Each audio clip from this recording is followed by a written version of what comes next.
I am Elena Vargas, 28 years old. For as long as I can remember, I have been the shadow inside my own family. My sister was the golden star, the pride of our parents.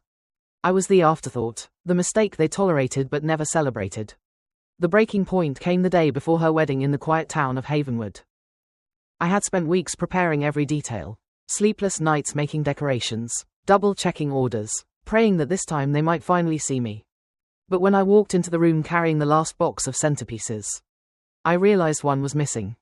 A small honest oversight after weeks of exhaustion. Lucia, my mother, noticed it instantly. Her eyes narrowed, her voice sharp as broken glass. You forgot again. Valeria deserves perfection and you ruined it once more. My father did not soften the blow. His eyes were cold, his voice firm like a judge delivering a sentence. The best gift you can give your sister's wedding is to disappear from this family permanently. Those words hurt more than anything I had ever heard. My chest tightened, my hands trembled, and for one moment all the years of rejection crashed down on me. Valeria stood nearby in silence. She did not defend me. She would not even look at me. I did not scream. I did not cry. I simply set the box down, grabbed my keys, and walked out. The door slammed behind me. It did not just close on that house but on an entire life of trying to belong. And as I drove away, one thought burned in my mind. If they wanted me gone, perhaps disappearing was the only way I would finally be free. I grew up in Havenwood. Our house looked perfect from the outside. White porch, neatly trimmed lawn, the kind of place neighbors admired. But behind those doors the perfection belonged only to my sister Valeria. She was 4 years older, a natural winner, perfect grades, trophies, leadership roles, everything she touched turned to gold. My mother Lucia shone through her, recounting Valeria's victories at every dinner. Your sister is a born leader, she would say, eyes full of pride. Don Javier nodded silently and added, she is everything we hoped for. And then there was me. When I won an art contest at 8, Lucia barely glanced at the diploma. Nice, she murmured before announcing Valeria's math award as the real achievement. When we fought over toys or the swing, Valeria always won. If I protested, Lucia scolded me for being selfish while Don Javier patted my shoulder. Let it go, dear, family harmony matters. That was the pattern. Lucia's sharp tongue cut me down. Don Javier's silence sealed my place as second best. In high school I stopped trying to stand out. Why compete when the winner was already chosen? I buried my own dreams of a marketing career and moving to the city, convincing myself that being the quiet, reliable daughter would one day earn me love. But the truth was clear. No matter what I gave, I would always be invisible. When Valeria announced her engagement, I saw one last chance to earn a place in my parents' hearts. So I threw myself into planning her wedding as if my life depended on it. Every free moment went into the details. I negotiated with vendors late into the night, designed personalized table cards by hand, and even spent my savings on a vintage sapphire necklace I thought Valeria would cherish forever. I told myself that if I made her day perfect, they would finally say the words I had chased my whole life. Well done, Elena. Instead, my parents only sharpened their criticism. Lucia scanned the menu I had carefully arranged. It's fine, but your sister would have chosen something more elegant. Don Javier, still reading his ledger, muttered, don't ruin it, she deserves perfection. Valeria barely cared, too busy with her corporate job in the city. Her replies were vague texts. Looks fine, or whatever you think.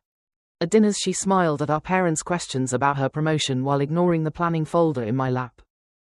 Her fiancé Diego checked his phone, indifferent to the chaos. So I kept going.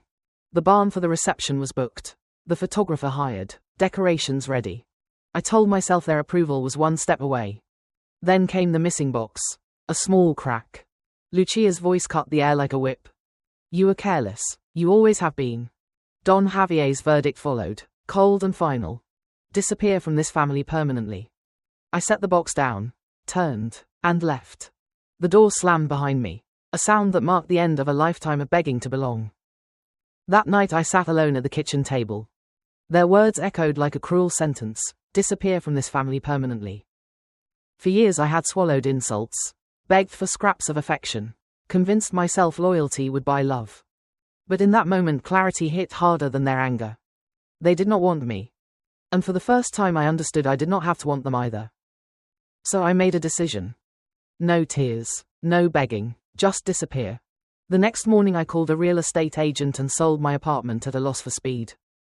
I met with my lawyer and froze the joint accounts I had contributed to for years, making sure my parents could not drain what little remained of my sacrifices. Then I quit my job. My voice stayed calm as I ended 9 years with one phone call. When packing I took almost nothing. A few changes of clothes, my laptop, an old journal, and the necklace my art teacher once gave me. Everything else, furniture, dishes, even memories, I left behind. 2 suitcases in the trunk and no fixed destination. I turned the key. I was not running away. I was setting myself free. I drove for days seeking distance more than direction until I reached Silver Bay, a quiet coastal town in South Carolina where the air smelled of salt and the streets felt untouched by my past. There I decided to start over, even with something as small as my name. I signed the lease for a worn cabin using my middle name as a shield between who I was and who I wanted to become. The cabin was not perfect. Creaky floors, leaky faucets, windows stuck from humidity. But it was mine. No one looked at me with disdain. No one demanded I fix their life. For the first time the silence felt like freedom. To survive I built a small website and began taking freelance marketing jobs online. The projects were modest, logos, social media posts, but each one reminded me of something I had almost forgotten. My skills had value even without my family's approval. One morning at a cafe called Soul Water Brew I met Maria, the owner. She handed me a coffee with a warm smile and said, "New face. Silver Bay is good for new beginnings." Her words, so casual and kind, caught me off guard. I was not used to strangers offering acceptance so freely. On the porch of my cabin with the marsh stretching before me I felt something I never knew in Havenwood, peace. Fragile, yes, but real. Just as I began to breathe in Silver Bay my past clawed back to the surface. One night my old phone vibrated with a notification from the Havenwood community page. There was Lucia's post for the whole town to see. My daughter abandoned us and stole the family money, ruining Valeria's wedding. The comments were brutal. Don Javier added, "We trusted her and she betrayed us." Strangers I had never met shared the lies, painting me as a thief and a heartless daughter. Valeria did not defend me publicly. Instead she sent a private message. "You didn't have to abandon us like this." The same silence she showed in the room now wore the mask of guilt. I checked with my lawyer Stephen.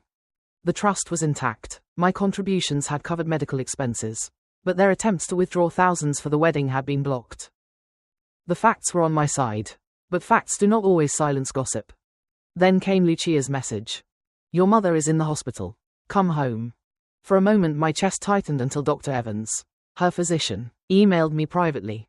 "Your mother is stable. It is emotional stress, nothing life-threatening."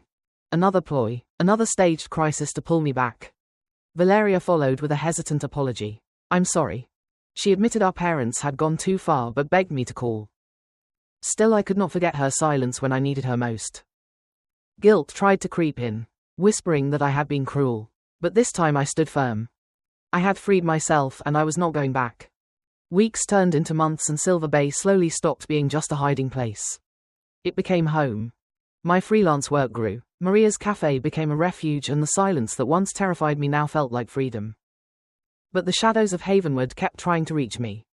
Lucia's last text was brief. "We are family. Come home." Valeria sent one more email. "I miss you." Don Javier remained silent. This time I did not hesitate. I deleted the messages without replying. My worth no longer depended on people who never saw it in the first place. One afternoon, sitting on the porch of my cabin, I watched the marsh glow with the setting sun. For the first time in my life I felt whole, not because someone finally approved of me, but because I had chosen myself. And then I understood.